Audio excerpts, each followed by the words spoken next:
Alright, King Charles is about to ride to a wagon which is called the Gold Coach. Here we go. The guards are ready. You can hear the big band, a huge clock tower of London.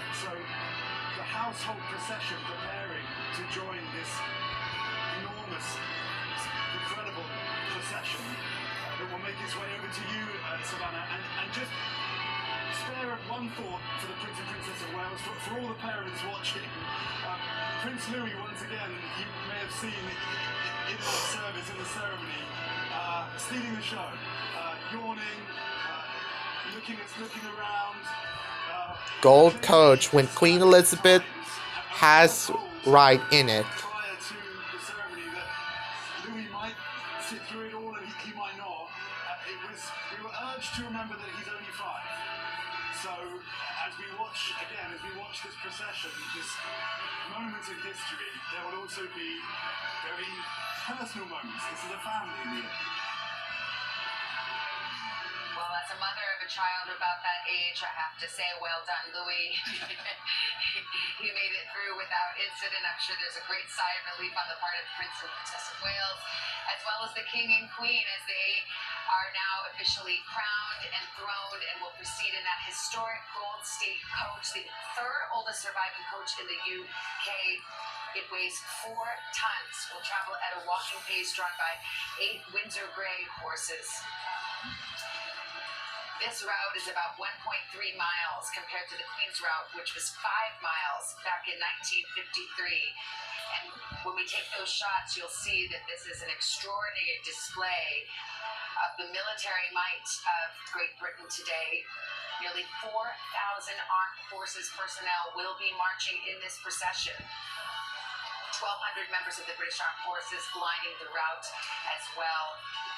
An incredible display. And it's raining over there. As King Charles makes his way back to Buckingham Palace in just a moment from now in the Gold State Coach. Wilfred Frost, as I turn to you, reflecting on the service, they really try to have a hand in tradition, but all the faithful have Alright, those to really test guards are now in the move. Driving rain at times, but now the payoff, and I dare say it's brightened a bit. What are you seeing along the procession route, Molly? Savannah, seriously driving rain, but everyone out here. And there goes the Gold Coach. Comment on just kind of the unbelievable musical experience out here. Driving rain, really great speakers, and it was really kind of a 3D experience. People were really, really moved, and we could see it on their faces even during the rain. And I actually looked up during that service, looking back at 1953 and now kind of about how Westminster Abbey has been outfitted for this massive production. Back in 1953, 29 microphones, Savannah, were set up according to the BBC. Today, 192, so no wonder the music was so extraordinary. Now, we were really looking to people during the Pledge of Allegiance to see if people actually joined. As you mentioned, these are the faithful. If people were going to join into that, certainly it would be these people. We didn't hear that much, but we did hear very boisterous, very loud God Save the King, and a lot of applause after that was sung. One more really interesting tidbit about 1953, Savannah.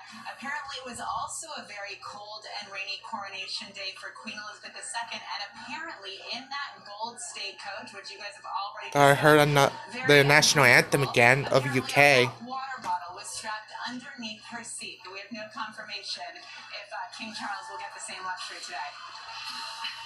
Well, they have tried to make some improvements to the Gold State Coach, but it is a notoriously bumpy and uncomfortable ride for the royal rear end, shall we say. And we saw some of the other carriages are now joining in this procession. We'll have Prince William, Princess Kate, Prince George, Princess Charlotte, and Prince Louis all in one carriage, followed by the Wessexes, the King's brother, his family, Prince Richard, Bridget, Vice Admiral Tim Lawrence, and the Duke of Kent and Princess Alexandra will all follow in carriages, and the Princess Royale, too. She's of course, the King's sister.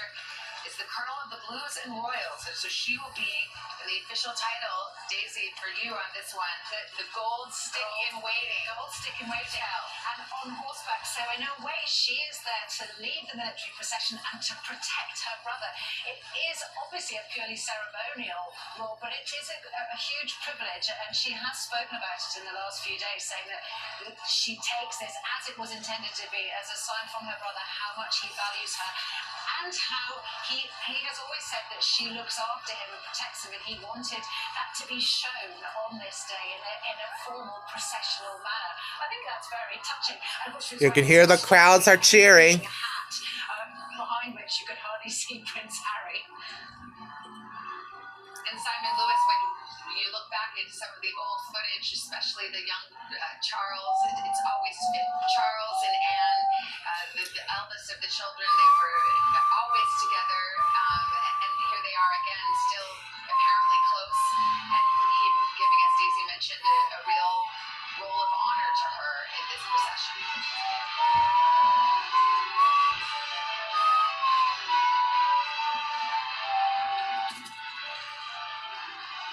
You can hear the bell again.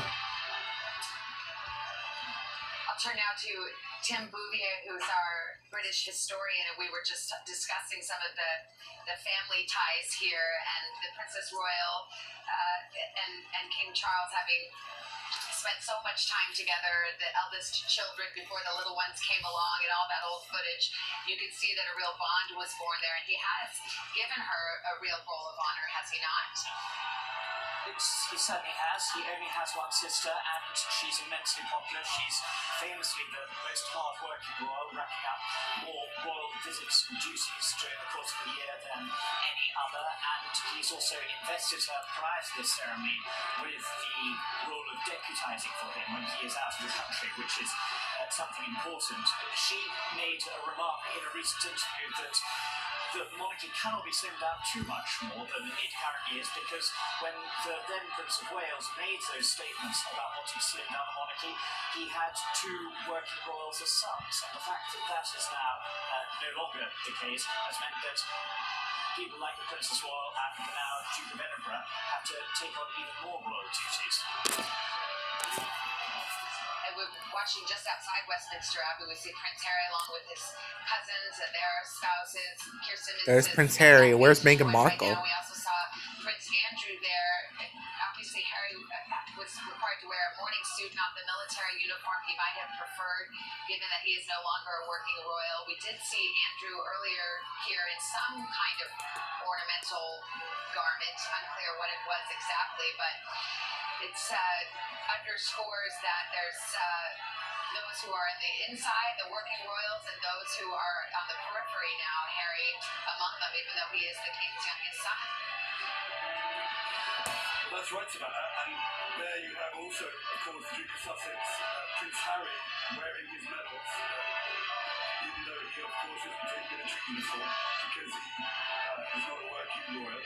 But what I think is really interesting is watching him join the other royals in the vehicles behind the procession as the Gold State coach makes its way towards you. This extraordinary procession heads towards you. So is Prince Harry. They're getting there to Buckingham Palace. Walking by right now. It is a sight to behold, and there are a lot of flags waving in tune with the band going by me right now. Oh, wow. It is extremely jubilant out here, Savannah. We're just around the corner. I'm sure the noise will travel to you momentarily. I think we're catching at the beginning of this procession. There's the Gold State coach as it makes its way down the Mount toward Buckingham Palace. You see the flags, you see all the flags, not just the Union flag, but the flags of the Commonwealth and the realms represented here today. 4,000 members of the military part of this procession, the largest military ceremonial operation in 70 years since the Queen's coronation 70 years ago. We're starting to hear the national anthem play now, and talk about precision. We were told by a source that this military parade procession has to literally squeeze through the gates of Buckingham Palace, and so a 12-file line has to become a 6-file line, because there will be a salute inside the gates of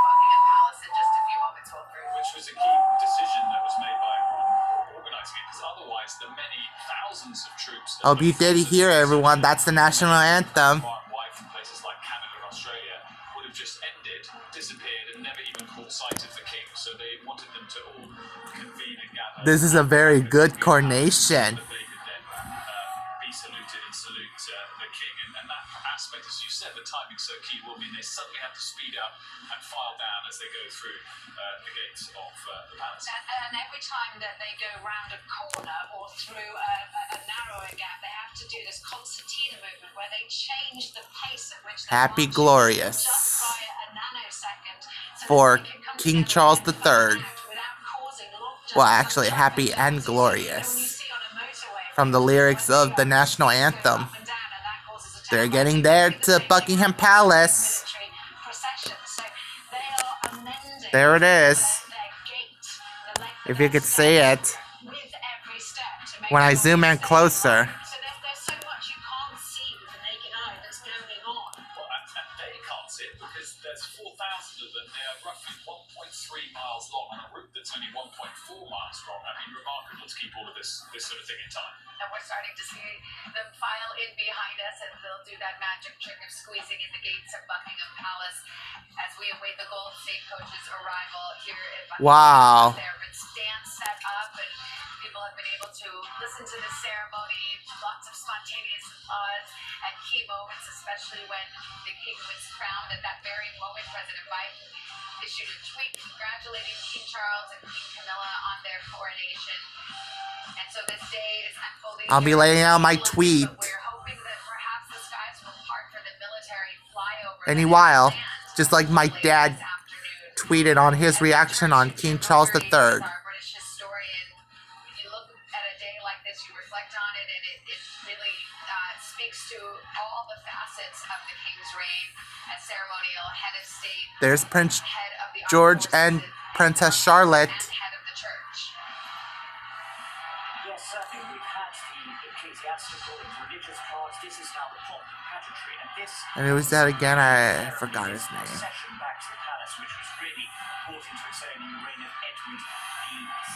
This was about projecting the power of what was a very, and still is, small island, and yet was ruling over a vast swathe of the world. That no longer happens, of course, but the pageantry remains the same, and you can see all of the flags of the Commonwealth being marched up the mount towards the palace, along with the sovereign's escort. So this is about a projection of British power, which could, even in the pre-digital, pre-television age, somehow export beyond the British Isles. Well, I'm going to bring Simon Lewis, former communications director for the Queen, into this conversation. I'm imagining a great number of sighs of relief over at Westminster Abbey right now at a service that went off without a hitch. I saw an interview with the Archbishop of Canterbury, Justin Welby, who said he had been practicing. They're getting there. George, brilliant, master of the page, looking after the king. For both those men, They're nearly there to Buckingham Palace. Wales, I'm going to be next. This is about succession, and what we're going to see in a few moments' time, I think, is that projection of the future of the House of Windsor, because I think most people would agree that because of his age alone, Charles is going to be a transitional king.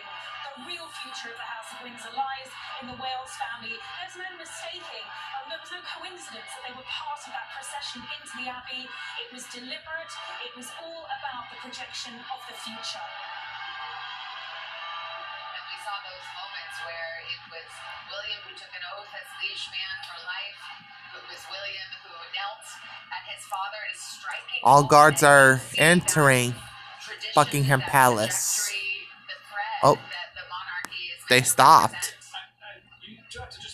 Or they had to be in rectangle, sorry. Endured through time. When the Queen was crowned 70 years ago, there were still 100 monarchies. Today, there's only 25. But only one of them is still relevant. Through time, monarchies have either been thrown out or become pretty much irrelevant. This one still has relevance, no power but relevance, and is the only royal family that still has a coronation ritual or service. And again, we're witnessing all of that today. With time, they've always moved ahead of the curve, so they've never faced that final moment of being toppled, as it were. And that is now Charles's duty, not to move with the times, but ahead of the curve, so that they don't ever face a sort of rip the band-aid off moment with the British people. As I turn to our British historian, Tim Bouverie, I wonder if you felt that at the moment of the Queen's passing, she was such an institution, 70-year reign, if there were thoughts or concerns that the monarchy would be weakened just by virtue of her passing. I think it was and is a very hard act to follow, and yet the fact that the Queen was able to reign for so long has in many ways been an advantage. All right, they're arriving to Buckingham Palace. Of course you were. It's a wonderful moment. I don't blame you at all.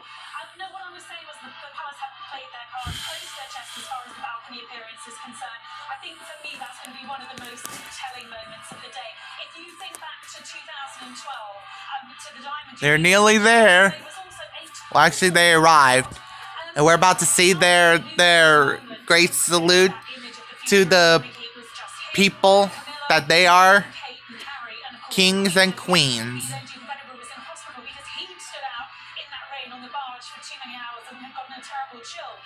What are we going to see today? Are we going to see the king project what he wants to be as that image of the future of the royal family? Will we see it as working members of the royal family? And the carriage behind William and Kate and the Wales children is, of course, the Duke and Duchess of Edinburgh and their children, James and Louise. You've got the Gloucesters behind them, the Duke of Kent. These are all royals who carry out very important roles. They are what the late Queen used to refer to as my substitutes, and Charles has used them as his substitutes. And as Daisy was saying earlier, the comments that the Princess Royal made earlier on this week to the Canadian network about how wise it would be to slim down the monarchy when it's looking, frankly, pretty slim already, raises a big question as to how the monarchy is going to work in the future, how many engagements it's going to carry out in the future, or whether it's going to have to completely remodel itself. Well, we're watching as the Gold State Coach makes its way inside the palace gates, followed in this procession by senior members of the royal family. And they'll have a moment to pause inside before a salute, and then we'll have that balcony wave all unfolding in the next 90 minutes or so here in London. Hope they'll let the people get near to Buckingham Palace gates. To the British people. Just like what happened in Queen Elizabeth's coronation. Everyone run towards the gate. There's a demographic and a generational split here. The older you are, the more likely you are to be a great fan of the royal family, and that's the big challenge that they do have. As Wilfred was saying earlier, they have to be relevant, but they have to reach parts of Britain that they haven't managed to reach in the past. And I think part of that will be using Kate and William and the children, as we can see them there, to the best of their ability, which is why Charles and Camilla are very keen to share the stage with Kate and with William. Well, they could just take more close-ups of Prince Louis, George, and Charlotte, and we jumped all in. Oh yeah, it's Prince Louis. Yeah, Prince Louis, the son of Prince William. Massive royal events already in the last year with the Platinum Jubilee and then, of course, Queen Elizabeth's funeral. But I think that was a purposeful decision. Louis, I mean. If the king had waited longer, a year and a half like is normal, or 2 years, it would have been seen as making it more about him, trying to steal the limelight when it was focused on him. I think there's been a purposeful decision to almost piggyback over the popularity of the Queen and get this done quickly. And his view is don't screw it up, as opposed to try and celebrate himself. And we hear spontaneous applause again from the crowd as the procession moves inside the palace gates. So it gives us a moment to pause and check in Washington with Kristen Welker, our chief White House correspondent. As I mentioned during the ceremony, at the moment of crowning, the White House there's the flag. Tweet congratulating King Charles and Queen Camilla.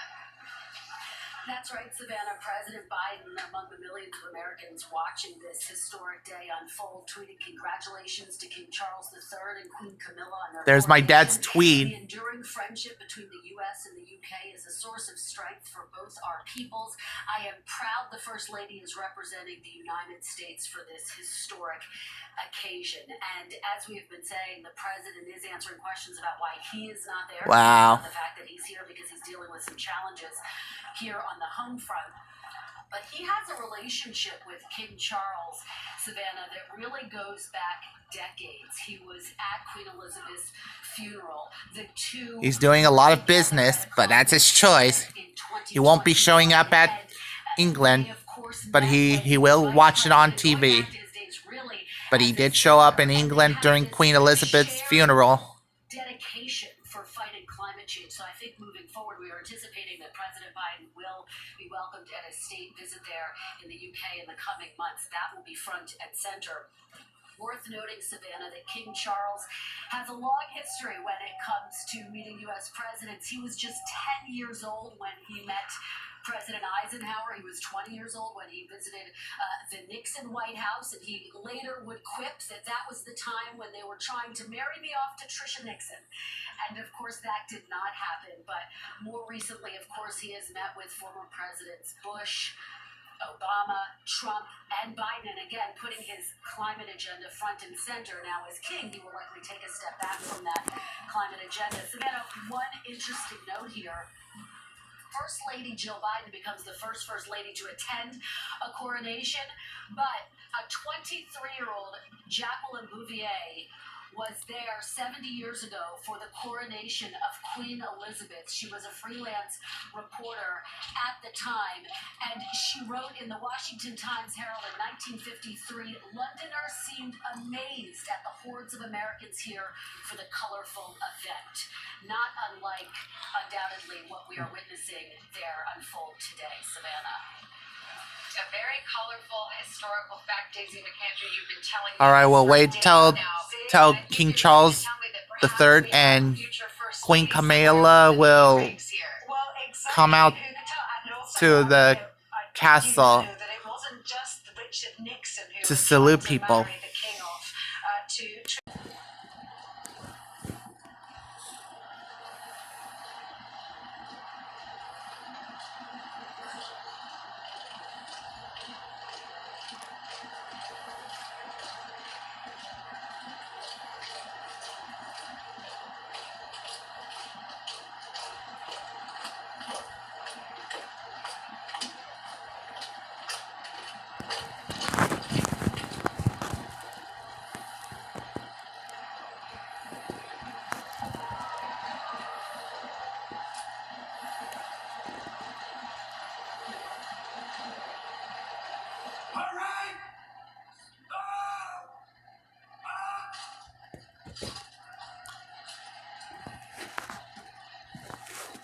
Any moment for King Charles III and Queen Camilla will come out to give out a salute.